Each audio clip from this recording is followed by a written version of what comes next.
এটা ওই স্কুলটা আমাদের দপ্তর থেকে করা হয়েছিল। ওই এজেন্সি হচ্ছে আপনাদের এখানের লোকাল এলাকারই তপন চক্রবর্তী।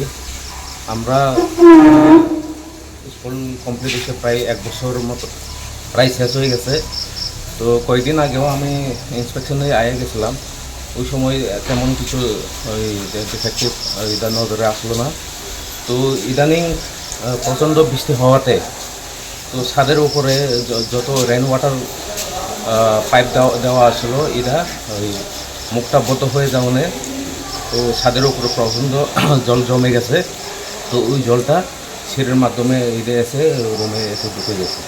তো এটা আমরা ইদানিং এই যত ধরনের এই তো টুকটাক মানে এই ডিস্টার্ব আছে এটা আমরা ঠিক করে নিই। এগুলো অ্যাকচুয়ালি আমাদের ওই সব ব্যবস্থাই করা হচ্ছিলো।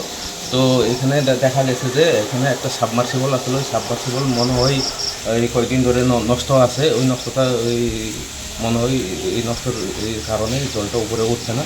আমরা এটা দেখে নেব। ওই জলটা কানেকশন দিয়ে দিলে ওই বাথরুমগুলি ব্যবহার করতে পারবে। তেমন আমি মনে করি না টেকনিক্যালি তেমন ফল আসলো। টুকটাক তো আমি একবারে ফল নাই আমি এটাও বলবো না।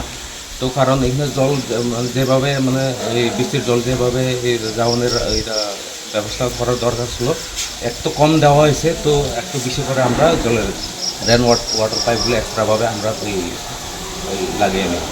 কষ্ট তো আমি ঠিক এখন আমার হাতে, কারণ এটা ওই 1 বছরের উপর হয়ে গেছে। এখন আমার কাছে এই রেকর্ডটা থাকবে। আমার নাম মনোজ দেবরমা, ওই করবুকের।